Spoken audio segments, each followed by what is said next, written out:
और अब अमेरिका ने ईरान के खिलाफ जो ऑपरेशन एपिक फ्यूरी चलाई, उसमें किस तरीके के ड्रोन्स इस्तेमाल किए हैं, उससे जुड़ी हुई बड़ी खबर है। सबसे नए और कम लागत वाले ड्रोन लूकस, जिसके नाम में ही लो कॉस्ट है, यानी low cost unmanned combat attack system का इस्तेमाल किया। लूकस ड्रोन ने ईरान के डिफेंस को पूरी तरीके से ध्वस्त कर दिया। यह पहली बार है जब अमेरिका ने अपनी महंगी मिसाइलों के साथ इन सस्ते और सटीक ऑटोनोमस ड्रोन्स को जंग के मैदान में उतारा। लूकस एक वन वे अटैक ड्रोन है, जिसका मतलब यह है कि एक आत्मघाती ड्रोन की तरह काम करता है, लक्ष्य से टकराकर खुद को तबाह कर लेता है, वापस नहीं आता। कम कीमत होने की वजह से अमेरिकी सेना इसे सैकड़ों की तादाद में एक साथ दुश्मन के ठिकानों पर भेज सकती है। अब इस युद्ध में दो ड्रोन्स की चर्चा है। पहला जो लूकस ड्रोन है, दूसरा ईरान का शाहिद 136। दोनों का मोटिव एक है, लेकिन तकनीक और रणनीति अलग है। समझिए कि लूकस क्यों है खास और ईरान के शाहिद 136 से कैसे अलग है। दरअसल दोनों का काम एक जैसा है, लेकिन क्षमता, तकनीक और रणनीति में बड़ा अंतर है। सबसे पहले आकार की बात कर लेते हैं। लूकस की लंबाई करीब 3 मीटर है, शाहिद 136 उससे थोड़ा बड़ा है। इसकी लंबाई लगभग 3.5 मीटर तक पहुंचती है। विंग स्पैन यानी पंखों का फैलाव शाहिद 136 में ज्यादा है, करीब 2.5 मीटर, जबकि लूकस का विंग स्पैन 2 मीटर से थोड़ा सा अधिक है। अब गति पर आते हैं। लूकस की क्रूज स्पीड लगभग 74 नॉट्स बताई जाती है, जबकि शाहिद 136 ज्यादा तेज उड़ता है, करीब 100 नॉट्स की रफ्तार हासिल कर सकता है। यानी स्पीड के मामले में शाहिद 136 आगे दिखाई देता है। पेलोड यानी विस्फोटक कितने वजन का कितना ले जाने की क्षमता है, उसमें दोनों के बीच हम आपको दिखाते हैं फर्क। लूकस करीब 40 पाउंड तक पेलोड ले जा सकता है, शाहिद 136 लगभग 88 पाउंड वॉरहेड के साथ ज्यादा ताकतवर हमला करने में सक्षम माना जाता है। लागत की बात करते हैं तो लूकस की अनुमानित कीमत करीब $35,000 बताई जाती है। शाहिद 136 की लागत 20,000 से 30,000 के बीच मानी जाती है, यानी दोनों ही कम लागत वाले युद्धक ड्रोन की श्रेणी में आते हैं। ऑपरेशनल रेंज यानी मारक दूरी पर नजर डालें तो लूकस करीब 1000 से 2000 किलोमीटर तक ऑपरेट कर सकता है। शाहिद 136 की रेंज करीब 2000 किलोमीटर बताई जाती है, जो लंबी दूरी के हमलों के लिए इसे प्रभावी बनाती है। यानी आसान शब्दों में समझें तो लूकस ज्यादा आधुनिक और संतुलित कॉम्बैट ड्रोन माना जाता है। शाहिद 136 लंबी दूरी और भारी पेलोड के साथ बड़े पैमाने पर हमलों के लिए डिजाइन किया गया है। डे 1 में वॉर रूम में हमने ये एनालाइज किया था कि मिसाइल की शक्ति जो ईरान की है और क्यों बड़े बड़े देश भी घबरा जाते हैं इस चीज से।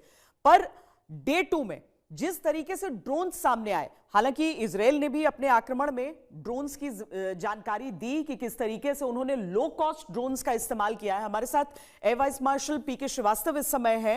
एवीएम श्रीवास्तव, ये समझाइए कि वो लूकास ड्रोन्स की बात हो या फिर ईरान के अलग अलग ड्रोन्स की बात हो, कामिकाजी ड्रोन्स जिस तरीके से इस्तेमाल होते हैं आज के कॉन्फ्लिक्ट में, कितना ताकतवर या नहीं आप ईरान को कहेंगे जहां तक ड्रोन वॉरफेयर का सवाल है?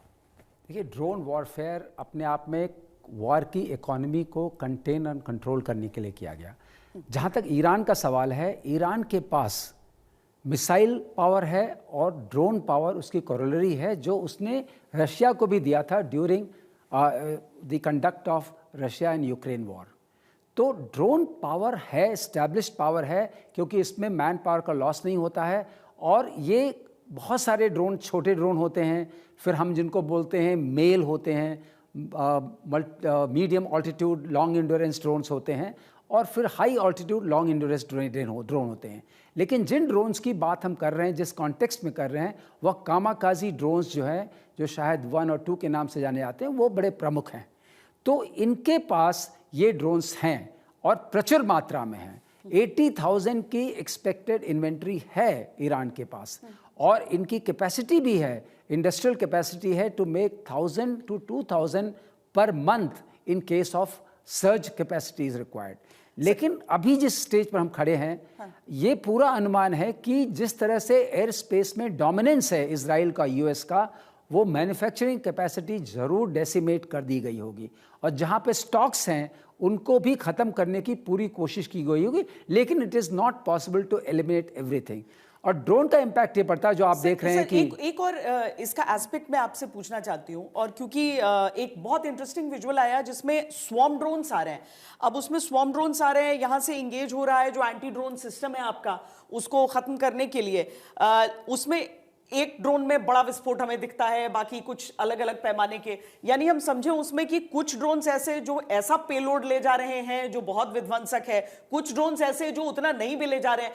तो आप एनिमी के लिए भी कॉस्ट कितना बढ़ाते हैं उसमें? आप बहुत बढ़ा सकते हैं, एनिमी के लिए कॉस्ट बहुत बढ़ा सकते हैं, और जो पूरी तरह से संगठित नहीं है एयर डिफेंस सिस्टम के हिसाब से, जो मुझे लगता है कि मिडिल ईस्ट के जो कंट्रीज हैं जहां अटैक किया आता है, उनका एयर डिफेंस सिस्टम उतना कारगर नहीं है। जैसे आपने देखा ऑप सिंदूर में क्या हुआ, एक स्वॉर्म ऑफ 300 to 400 ड्रोन्स हमारे पर लॉन्च किया गया, हम उसको इंगेज कर सके, उसकी प्रणाली अलग है। उसके लिए आपके पास ज़रूरी है कि ऑफ सॉफ्ट किल की एबिलिटी आपके पास हो, हार्ड किल की एबिलिटी आपके पास हो, और आपका जो लो कॉस्ट वेपन सिस्टम है वो किसी ब्रेन के साथ इंटीग्रेटेड हो, जो हमारे केस में IACCS था और आकाश तीर था। ऐसा वहाँ पर कोई प्रबंध या प्रणाली नहीं है, इसलिए जब उनका एंगेजमेंट कॉस्ट अपने आप बढ़ जाएगी। और ड्रोन आपने जो बोला, एक बहुत अच्छी भी चीज़ बोली, कुछ में बहुत बड़ा विस्फोट हुआ जब आपने एंगेज किया, और कुछ में बहुत छोटा सा, जो इसका साइज के हिसाब से पेलोड कैरिंग कैपेसिटी होती है। It can go up to 200 kg और it can be as little as 0.5 kg और 1 kg, डिपेंड करता है आप क्या करना चाहते हैं। तो जो छोटे ड्रोन होते हैं वो एक तरह से अफरा तफरी मचाने के काम में आते हैं, और जो बड़े ड्रोन होते हैं वो किसी टारगेट पर जाते हैं, क्योंकि उसमें उतनी कॉस्ट उधर से भी लगती है। तो बड़े ड्रोन्स को इंगेज किया जाता है जो आपकी मिसाइल्स होती हैं, अगर वो किसी क्रिटिकल टारगेट पर जा रहे हैं, और छोटे ड्रोन्स को आप या तो स्पूफ करते हैं या कोई ऐसा सॉफ्टवेयर किल करने की कोशिश करते हैं, या आप उसके लिए एक नेटिंग का भी अरेंजमेंट होता है। लेकिन इस वॉर में मैंने ऐसा कुछ होते नहीं देखा है। जो मिडिल ईस्ट की कंट्रीज हैं उनके पास ये संसाधन नहीं है, इसीलिए वो घबराए हुए हैं। अब एयर पावर की बात आती है तो बिल्कुल कंपैरिजन हो ही नहीं सकता है कि इजराइल का एयर पावर, अमेरिका का एयर पावर और ईरान का, क्योंकि ईरान का ऑलमोस्ट है ही नहीं। लेकिन अगर हम ड्रोन के पावर की बात करें तो क्या इजराइल और ईरान की तुलना संभव है? उसमें इसलिए संभव नहीं है कि अगर आपके पास ड्रोन की पावर है तो आपको ड्रोन डिटर करने की भी पावर होनी चाहिए। ये कॉम्प्लीमेंट्री पावर है। आपके पास सिर्फ ड्रोन्स हैं और आप अपनी रक्षा नहीं कर सकते हैं, तो आपके ड्रोन जहां भी स्टॉक्ड हैं, जैसे हम लोगों ने किया था, हमने अटैक करके उनके ड्रोन जहां रखे थे उसको मार दिया था, विंगलू रखे थे। तो उसी तरह से वो जब आपका पूरा डोमिनेंस होता है तो आपके पास सिर्फ ड्रोन होने से आप कंडक्ट ऑफ वॉर नहीं कर सकते और सस्टेन नहीं कर सकते हैं। तो जिस तरीके से कंडक्ट ऑफ वॉर हो रहा है यूएस इजराइल की तरफ से, और जिस तरीके से अफरा तफरी में ईरान रिएक्ट कर रहा है, रिस्पॉन्स कर रहा है, वो एंगर का एक्सप्रेशन है, बट वो एक तरीके से मिलिटरली प्लान पूरा आपको नहीं दिखाई पड़ता है।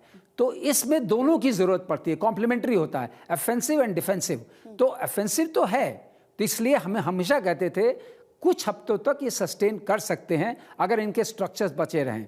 लेकिन सस्टेन करने के लिए एक चीज़ और बताना चाहूँगा श्वेता, आपके सामने, कि इनका जो मिलिट्री स्ट्रक्चर बना है IRGC का, या जो पॉलिटिकल स्ट्रक्चर है, उसमें ऑटोनमस होने की भी पूरी छूट है। इन केस आपको सेंट्रल कमांड से कोई ऑर्डर्स नहीं आ पाते हैं तो लोकल कमांडर्स टेक ओवर करके जो उनके डेजिग्नेटेड टारगेट्स हैं उस पर अटैक करते रह सकते हैं जब तक उनके पास संसाधन हैं। तो ये संकेत दे रहा है कि लड़ाई लंबी हो सकती है। लड़ाई लंबी, लेकिन जो मेरा अनुमान है, जो मैंने एनालाइज हम कर सके हैं, उससे लगता है कि एक हफ्ते से ज्यादा चलना इसका बहुत मुश्किल होगा। डे 2 की लड़ाई के हिसाब से आप किसको किस स्थिति में देख रहे हैं इस समय? डे 2 की लड़ाई से इसमें ये नेचुरली यूएस और इजराइल का प्रभुत्व है टोटल एंड कंप्लीट, और इसमें जो आप रिएक्शन देख रहे हैं, किसी भी आपने ऐसे टारगेट को हिट होते देखा है जिससे इंपैक्ट पड़े वॉर के कंडक्ट में?